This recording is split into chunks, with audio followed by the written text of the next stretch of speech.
Welcome back to the Black Wealth Creator Podcast, where we help uplift the Black community through financial education. Welcome back to the podcast. On today, I want to talk to you about credit card statements, how to read them, and just some important points to help you as you read through your credit card statements and make wiser financial decisions.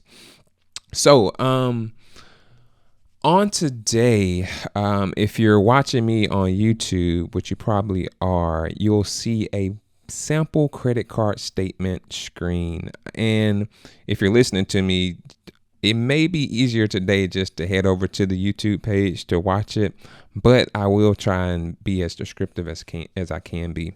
So this is just a sample credit card statement that I found online.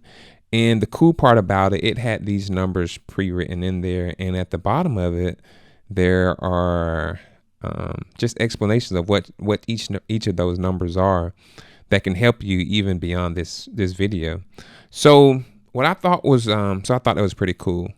So we'll dive in and just go one by one. And I may be jumping around a little bit because everything is tied together when we talk about credit card statements. So let's start. So first, to start off, always you want to verify that we're looking at the correct account. Of course, you got the correct account number. So make sure it's like hold on, that ain't my account number. So make sure your account number is correct.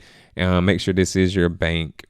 So first, right here, and this isn't even a part of number one that they have listed, just something to be aware of, that right here, February 21st, 2012, it's an old sample, to March 22nd, 2012.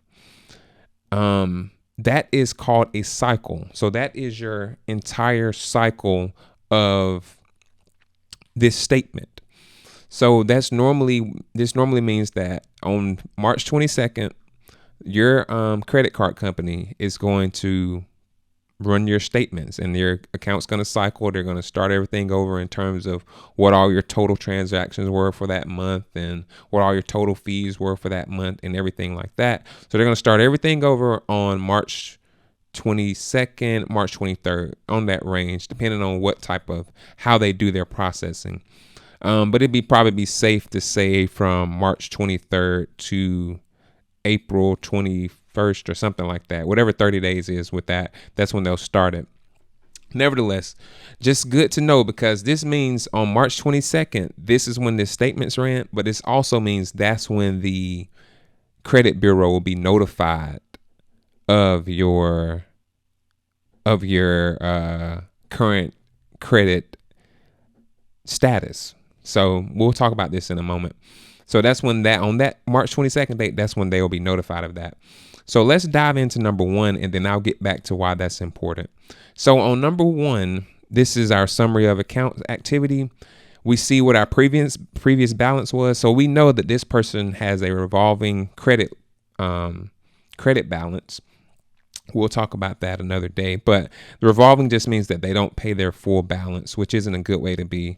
But hey, a lot of us are there, and so we're just trying to work our way down. Nevertheless, they have a previous balance of $535.07. Now, during this cycle, they made payments for about $450, and they had some other credits. Maybe it was a couple returns or something like that. These are going to be explained later on down below, so we'll be able to see what those actual payments and potentially what that credit was.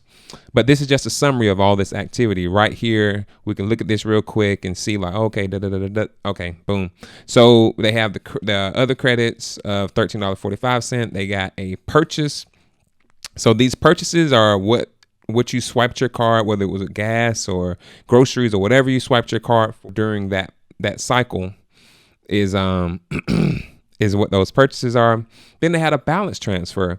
So a balance transfer is where you have another balance on a credit card, and maybe this credit card company was holding some special promo where, hey, if you transfer a balance over to us for you got about 30 days to do it. If you transfer your balance over to us, we'll give you 0% APR for a year.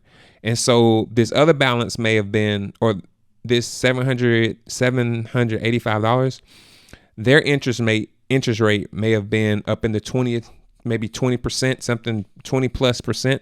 So you're really going to save some cash by doing this balance transfer. Now, of course, the balance transfer normally comes with a couple of fees, but you can weigh the pros and cons of, okay, based upon the fees, will I have paid that much in interest in that year-long period that it might take me to pay off this $785? Now, the thing about it, once that $785 hit, it's normally, sometimes it's a higher rate, maybe even higher than your current interest rate, but sometimes it's at a higher rate, but you had that year of freedom where they were giving you a chance to really knock it out. Like if you start paying an extra, let's say $79 a month towards this balance transfer debt, which is normally just a part of your overall balance anyway. So you just paying an extra $79 a month. In 10 months, you'll have this bad boy knocked out. And then at least for that balance transfer portion of it, and they won't charge you at a higher interest rate. So that's just something that is in this summary of accounts.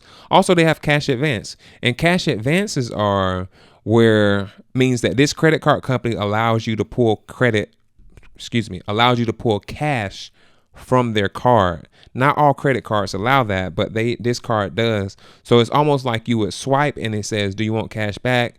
This person said, yeah, we want about $318 cash back. I don't know how somehow they were able to get these $18 cash back. But anyway, they were able to pull this cash back. And so that's what they did during this cycle. It had a past due amount, which it looked like it's 0, but this 3 is in the way and it's not movable. So I'm just going to say that's a 0. Then they got fees charged. Now, fees charged, and like I said, it'll be explained later on. So this could be a balance transfer fee. This could be late fees. This could be cash advance fees. So these are all fees that it might have been for this cycle. And then lastly, we have interest charged. And this interest charged, it could be interest charged on the cash advance, depending on when it was. And it could be interest charged on the purchases, and as well as on the purchases for this cycle. Now, one thing to note, this balance transfer may not have interest charged because it may be at a 0%. So we'll see later on what it actually is. And so now we get to some very key information and why I was telling you about that statement date being so important. So now we have our new balance of $1,784.53.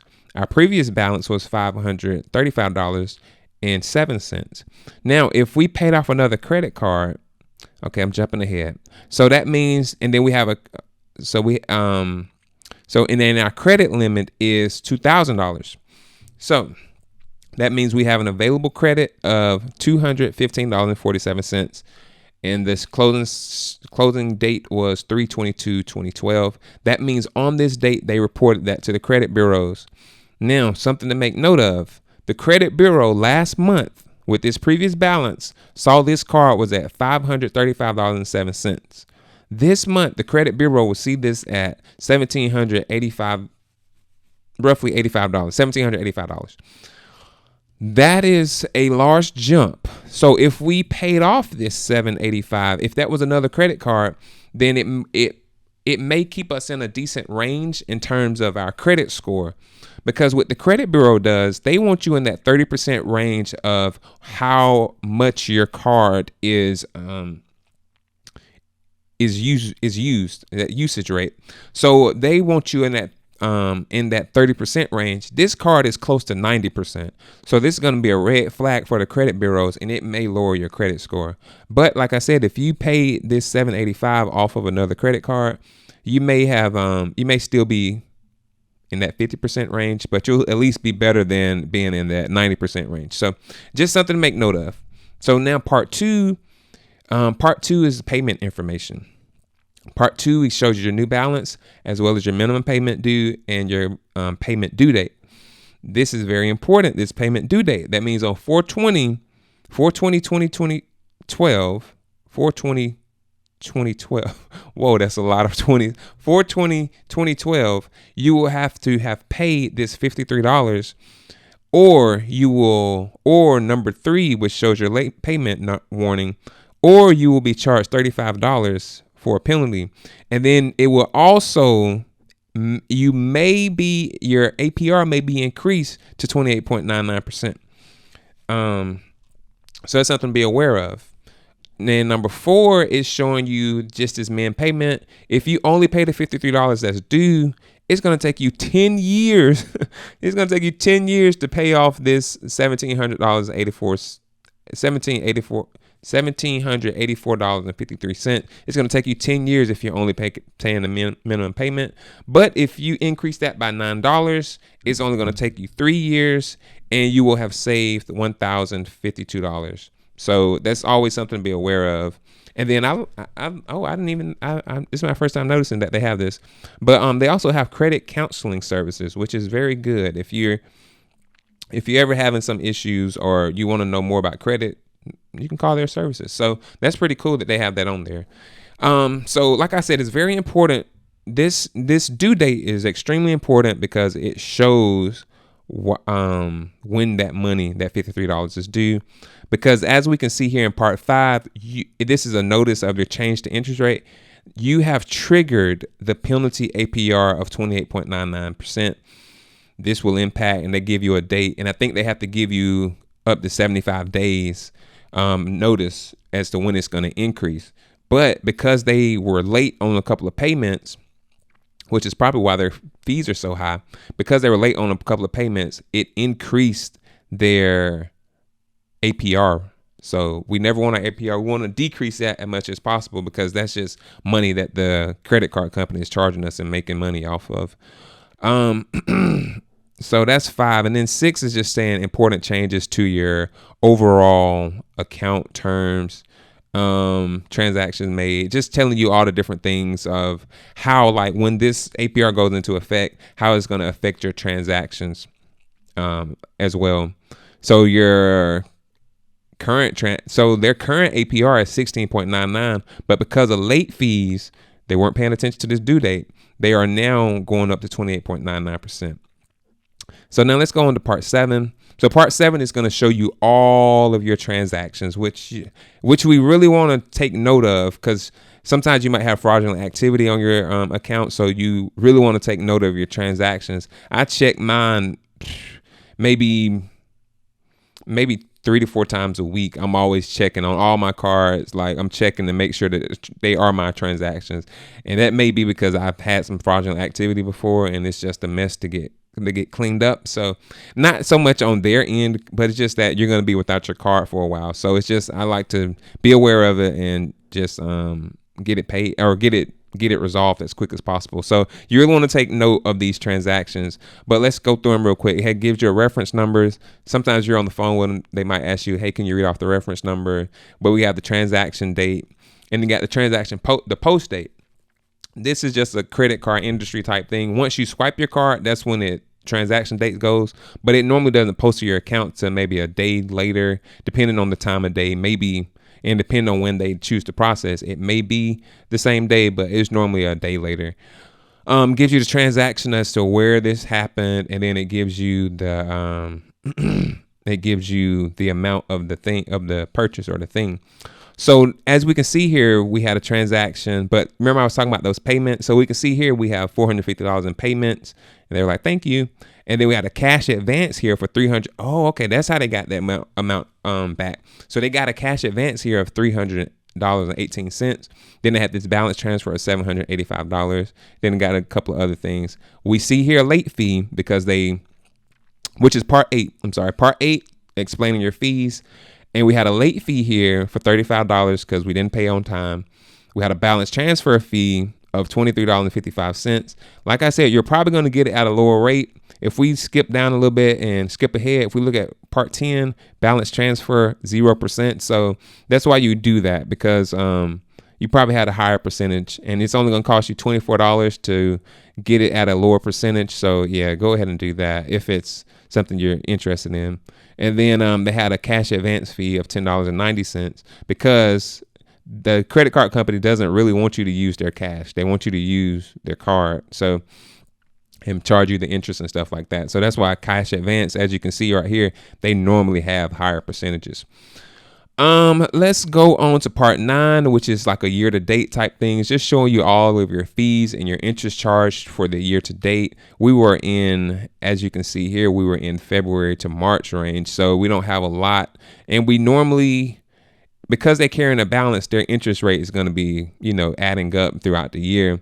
We don't really want our fees to add up as much throughout the year. If it can stay at that 90-14 for the rest of the year, that would be a realistic scenario, and that's something that we would hope for.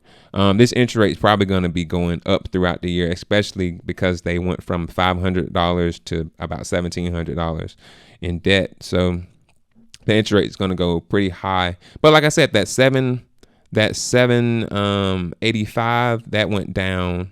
That's going to not be charged any interest. So it's really going to be interest charged on the remainder of that.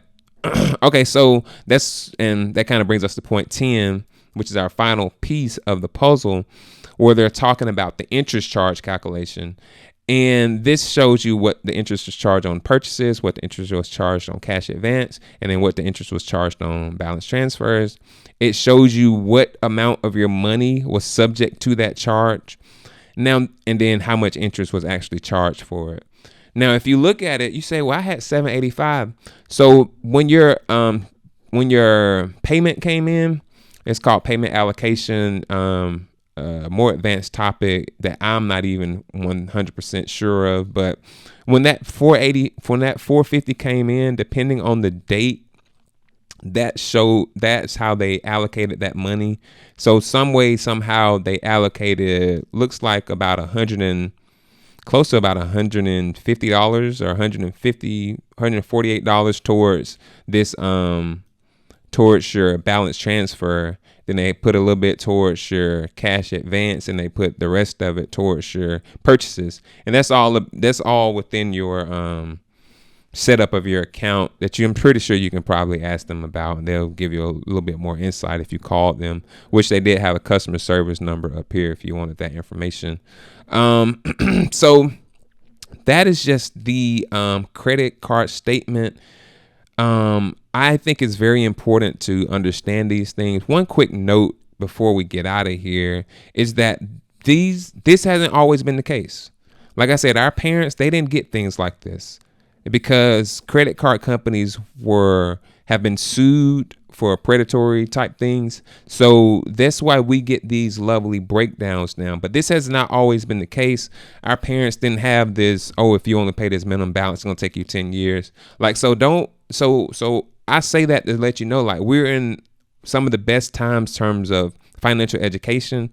So let us take great use of our resources that we have available. Even this simple credit card statement, the credit card company is letting you know, hey, it's going to take you 10 years if you only do the minimum. So let us go ahead and pay this $62, get it knocked out in 3 years. If we can pay more, knocked it out quicker. So I just hope you enjoyed the episode on today. This has been another episode of the Black Wealth Creator podcast, where we help uplift the Black community through financial education. Remember, getting money is easy, but building wealth takes time and effort. Anybody can do it, especially you. Be blessed.